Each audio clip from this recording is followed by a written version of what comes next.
Assalamualaikum warahmatullahi wabarakatuh. Hari ini saya akan membahas tentang pengaruh gerakan pembaharuan dalam Islam. Yang pertama yaitu latar belakang gerakan pembaharuan dalam Islam, yaitu dengan melihat kondisi dunia Islam. Yang pertama yaitu kemunduran kekhalifahan Islam setelah jatuhnya Baghdad pada kekuasaan Islam yang mulai melemah. Kekhalifahan Ottoman, Turki Utsmani menurun sejak abad ke-17 Masehi. Selanjutnya terjadinya penjajahan Barat. Negara-negara Eropa, Inggris, Prancis, Belanda, Spanyol, dan Portugis menjajah negeri-negeri Islam.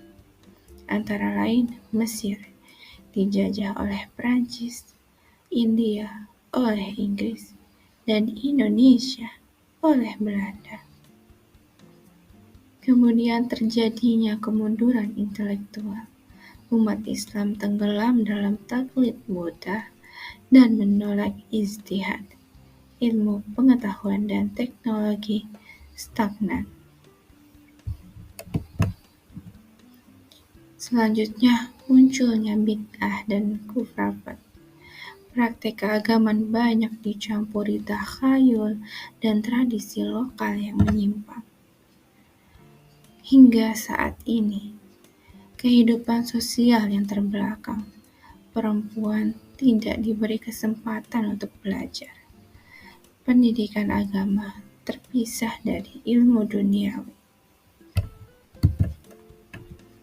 Tujuan gerakan pembaharuan Islam antara lain untuk mengembalikan Islam pada Al-Quran dan Sunnah, tentunya juga untuk mendorong umat untuk beristihad dalam menghadapi persoalan baru, mengembangkan pendidikan Islam modern agar sejalan dengan kemajuan zaman, membangkitkan kesadaran politik dan sosial umat Islam, menumbuhkan semangat persatuan melawan penjajahan Barat.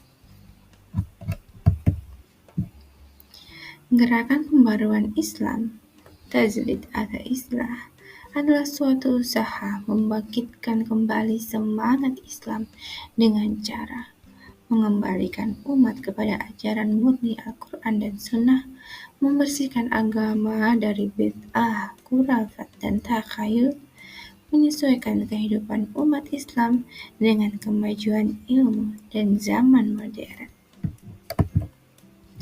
Tokoh-tokoh gerakan pembaharuan Islam di seluruh dunia antara lain ada Muhammad bin Abdul Wahab dari Arab Saudi, lahir di Najd, Arabia Tengah. Gerakannya dikenal sebagai Gerakan Wahabi, menyuruh agar umat Islam kembali kepada tauhid murni dan menolak semua bentuk syirik, bid'ah, dan kultus terhadap wali. Bekerja sama dengan Muhammad bin Saud, pemimpin suku Diriyah. Aliansi ini melahirkan Kerajaan Arab Saudi pertama. Pengaruh dari Muhammad bin Abdul Wahab yaitu menjadi dasar negara Arab Saudi modern. Selanjutnya ada Jamaluddin Al-Afghani dari Afghanistan, yaitu sebagai pelopor gerakan pan-Islamisme, yaitu persatuan dunia Islam, menyerukan agar umat Islam melawan penjajahan Barat dan bangkit dari kemunduran. Pemikirannya bersifat politik dan sosial, menekankan pentingnya persatuan dan kemajuan ilmu.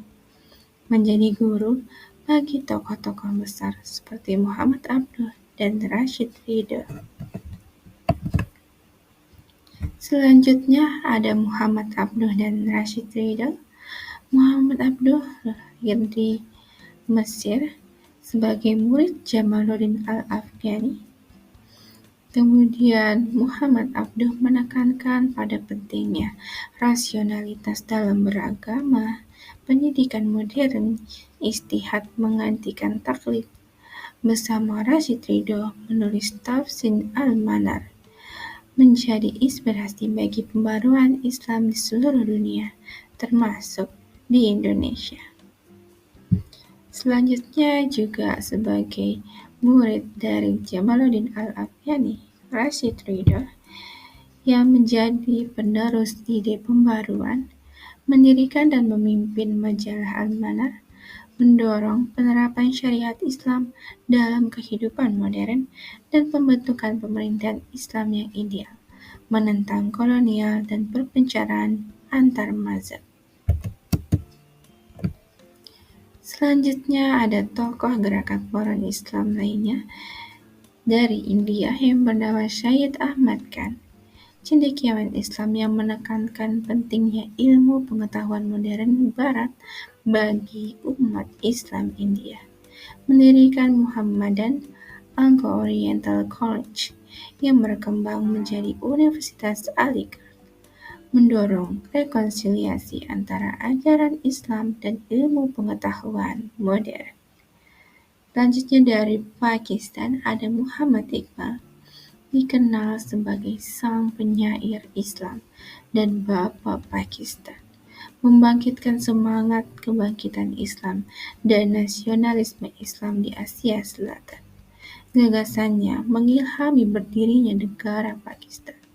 Karya terkenal dari Muhammad Iqbal yaitu The Reconstruction of Religion Thought in Islam. Bidang-bidang pembaharuan dalam Islam antara lain ada bidang keagamaan, yaitu bentuk pembaharuannya permurnian akidah kembali ke Al-Quran dan Sunnah. Dampaknya mampu menghapus praktik khurafat, memperkuat tauhid. Kemudian bidang pendidikan, didirikannya Sekolah Modern Islam Al-Azhar Aligarh dan Muhammadiyah. Dampaknya, umat Islam memahami ilmu pengetahuan dan teknologi. Di bidang sosial, yaitu pemberdayaan perempuan, reformasi adat, perempuan mendapatkan hak pendidikan dan sosial. Selanjutnya bidang politik, yaitu gerakan pan-Islamisme, nasionalisme Islam, yang itu dapat mendorong kemerdekaan dari penjajahan Barat. Di bidang ekonomi, pendirian koperasi dan lembaga zakat modern sebagai dampaknya yaitu umat Islam memulai mandiri secara ekonomi. Penutup, gerakan pembaruan Islam merupakan titik balik kebangkitan umat Islam modern. Dari gerakan inilah lahir kesadaran baru bahwa Islam bukan penghalang kemajuan, tetapi pondasi moral, intelektual, dan spiritual bagi peradaban modern. Semoga kita dapat mengambil manfaat dari gerakan pembaruan Islam. Terima kasih banyak. Wassalamualaikum warahmatullahi wabarakatuh.